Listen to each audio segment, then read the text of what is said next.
show was made possible with the continued support of Online Casino Share.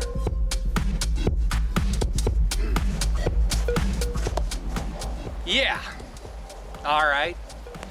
Hello, friends. What a time to be alive, eh? We got a little bit of snow a few days ago, but nothing to get too excited about. And hey, I got a question for you. Remember when 2020 was wrapping up and we were all looking forward to the new year?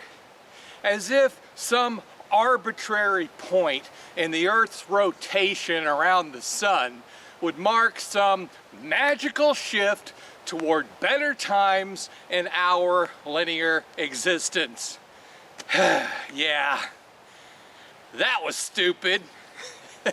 So here we are in 2021, rushing headlong toward the review of the UK Gambling Act and all the fun that brings, as now British bank Monzo is asking the government to allow customers to block their bank debit cards for gambling transactions. I do applaud this move, as I would much rather see personal responsibility put in place rather than more and more nanny state regulations. There is, of course, already a credit card ban for betting transactions in the UK, but 40% of the British population cannot currently voluntarily block their debit cards for gambling transactions, even if they could still use the GamStop self-exclusion service. Of course, Monzo feels that now is a good time to implement this with the Gambling Act review already underway. Yeah. And as Monzo petitions their position, British Racing was taking their turn, calling out the UK Gambling Commission over what they deem disastrous affordability checks. And hey, you know things are getting serious when the horse racing people get involved.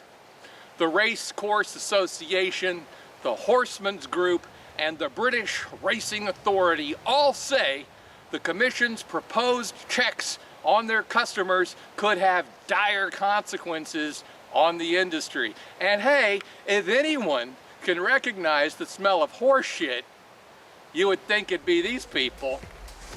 After all, if I'm not mistaken, isn't it a bunch of guys on horseback that are supposed to usher in the coming apocalypse?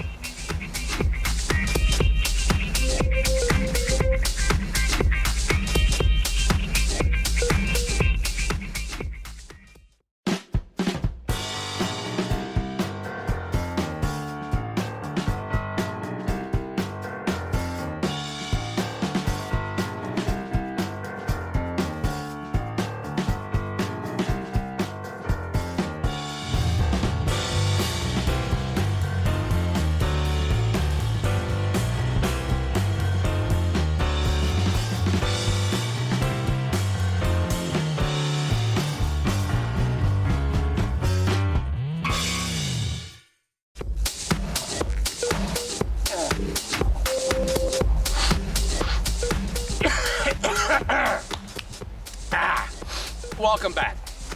Don't worry about me. The runny nose, the coughing, just because I'm standing out in the rain when it's 34 degrees. About one for all you Europeans. I'm fine. You know, last week I told you how the UK Gambling Commission had formed what they called the Lived Experience Advisory Panel, which, as the name would imply, is a group of players to advise the commission based on their personal lived experiences, right? But peel that onion just a little bit, and it turns out that this group is a bit more select than the name lets on. as the players are only those who have suffered from problem gambling, and the only thing they're giving advice about is the risks of gambling, harms, and addictions. Enter another group of select players, this time with a positive view of the gambling industry.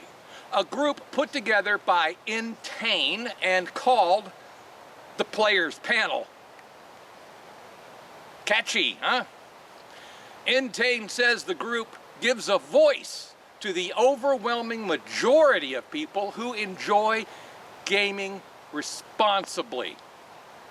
Industry opponents, however, called the move AstroTurfing. A representative from the Clean Up Gambling Group said the Players Panel had a false appearance of a grassroots effort.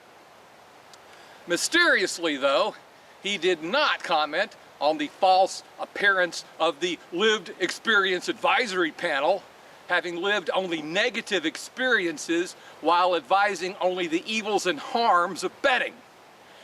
And then the chairman for the Peers for Gambling Reform said Entain's Players Panel should have been transparent about the makeup of the group, to which I say, Chairman, shouldn't you be advising the Lived Experience Panel of the same thing?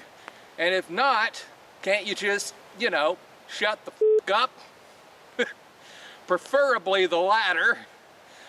But we shouldn't be surprised by the political vomit being spewed by groups calling themselves Clean Up Gambling and the Peers for Gambling Reform. Should we be surprised? Nah, I don't think so. You see, that kind of stuff, it's just in their nature. It's like your dog when it licks its ass. It's just in its nature. It's what it does. And this is what politicians do. They don't think about it, neither does the dog. They just do it because it's their nature. And if the Players Panel is AstroTurfing, it's only to cover over the 10 meters of horse shit already spread by the UKGC and their cronies. And you see what I did there? I circled all the way back around to the first part of the show with the horse shit. Yeah, it's what I do, people. I'm a professional, yeah. And God willing, and snow be damned, I'll see you again next week.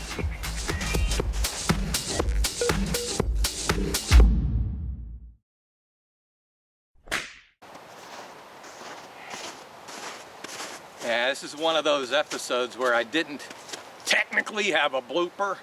I coughed and kind of got some crap in my throat in the first part of the show, but I just pushed on through it because I didn't feel like starting over, because I am a little under the weather and accepting cards and cash donations.